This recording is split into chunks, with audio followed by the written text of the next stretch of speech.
Baik, Assalamualaikum warahmatullahi wabarakatuh. Perkenalkan nama saya Jihan Naila dengan NIM 24480101023 dari kelas 2 Farmasi. Di sini saya akan mempresentasikan tentang presentasi yang berjudul autoimun. Baik, langsung saja. Di sini ada definisi autoimun. Jadi, autoimun adalah di mana sistem imun atau kekebalan tubuh menyerang sel-sel tubuh, serangan terhadap diri sendiri oleh sistem imun. Selanjutnya ada jenis penyakit autoimun. Contoh penyakitnya itu ada diabetes tipe 1, yaitu menyerang pankreas, lalu ada multiple sclerosis, yaitu menyerang sistem saraf, lalu selanjutnya ada lupus, menyerang seluruh tubuh, dan selanjutnya ada rheumatoid arthritis, yaitu menyerang sendi.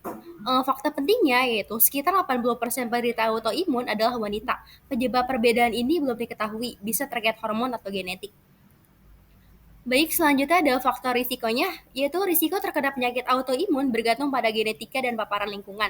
Paparan lingkungan ini meliputi virus bakteri, makanan, dan obat-obatan. Paparan ini mungkin menjadi penyebab peningkatan penyakit autoimun setiap tahunnya. Saat ini, penyakit autoimun mempengaruhi 5 hingga 10% orang di seluruh dunia.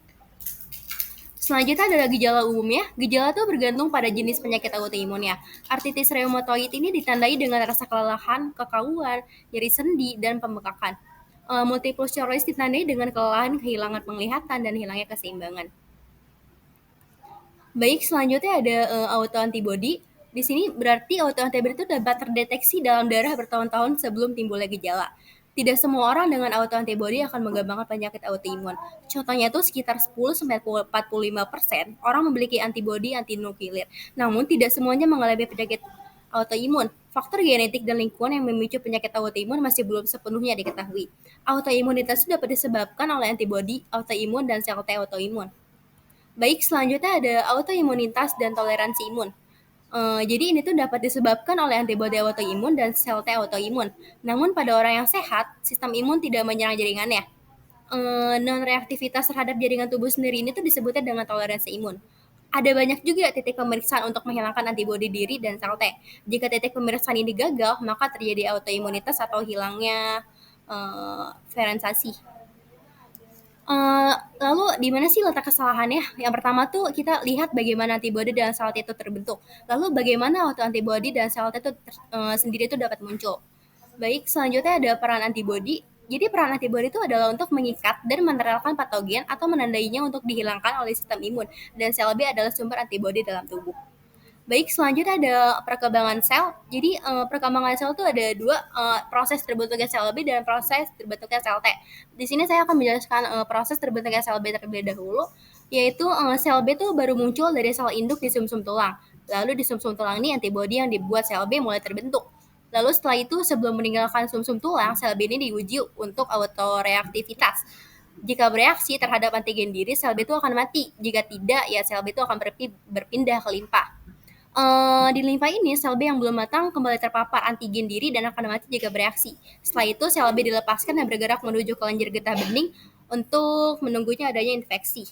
Sel B autoreaktif ini dapat muncul apabila terjadi kesalahan pada titik pemeriksaan diri. Baik, selanjutnya ada proses terbentuknya sel T. Sel T ini berasal dari sel induk di sumsum tulang. Selanjutnya bermigrasi ke kelenjar timus untuk menjadi dewasa. Di timus nih, sel T itu terpapar antigen sendiri. Sel T yang reaktif terhadap antigen diri akan mati. Jadi beberapa sel T reaktif bisa lolos meninggalkan timus, namun sel T yang mengenal antigen dirinya sendiri tanpa adanya peradangan jaringan juga akan mati. Baik, selanjutnya ada aktivasi sel B dan T autoreaktif. Jadi ini tuh adalah aktivasi dari sel B dan sel T yang teraktivasi. Beberapa di antaranya itu adalah mimikri molekuler, aktivasi pengamat, dan penyebaran epitop. Di sini kita akan membahas tentang mimikri molekulernya. Jadi mimikri molekuler terjadi ketika peptida virus atau bakteri menyerupai peptida diri. Jadi peptida itu apa sih? Jadi peptida itu adalah bagian pendek dari suatu protein. Kesamaan peptida antara protein virus dan manusia tuh dapat sangat tinggi. Peptida yang sangat mirip ini dapat mengaktifkan sel B dan untuk menyerang virus sekaligus sel normal. Namun sebelum sel B dan sel T dapat diaktifkan harus terjadi peradangan dulu. Baik, selanjutnya ada aktivasi pengamat. Jadi aktivitas standar oleh sel dendrit ini, di antaranya itu ada sel dendritik ini adalah sel yang pengendaraannya sistem imun yang mendeteksi infeksi. Patogen mengaktifkan sel dendritik melalui reseptor pengenalan pola. Jadi hanya sel dendritik yang aktif yang dapat memicu sel B dan sel T. Kerusakan jaringan yang dapat menyebabkan sel dendritik juga menyerap antigen sendiri. Reseptor pengenal pola turut mengaktifkan sel dendritik ini, sel B dan sel T autoimunnya ikut teraktivasi.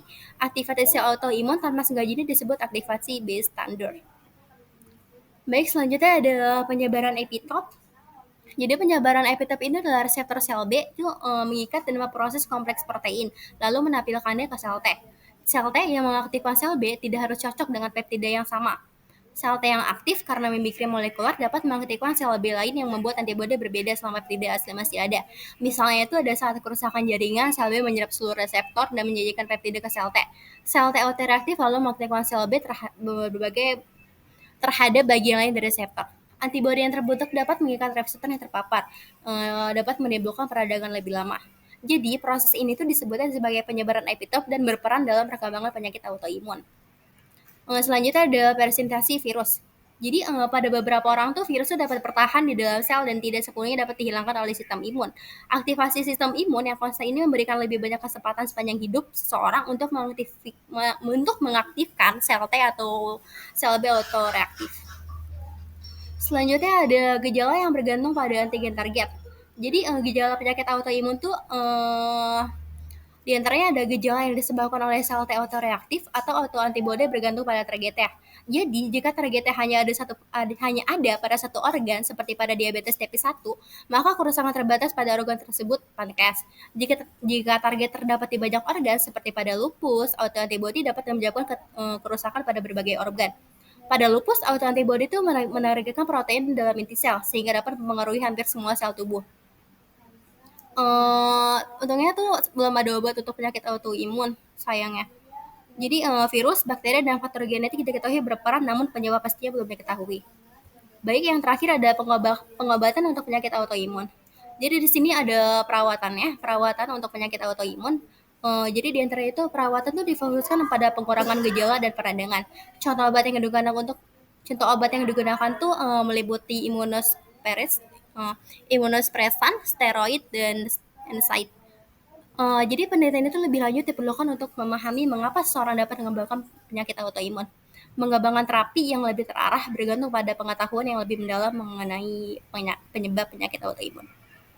Baik, terima kasih. Itu saja yang dapat bisa saya sampaikan. Kurang lebihnya mohon maaf. Wassalamualaikum warahmatullahi wabarakatuh. Oke.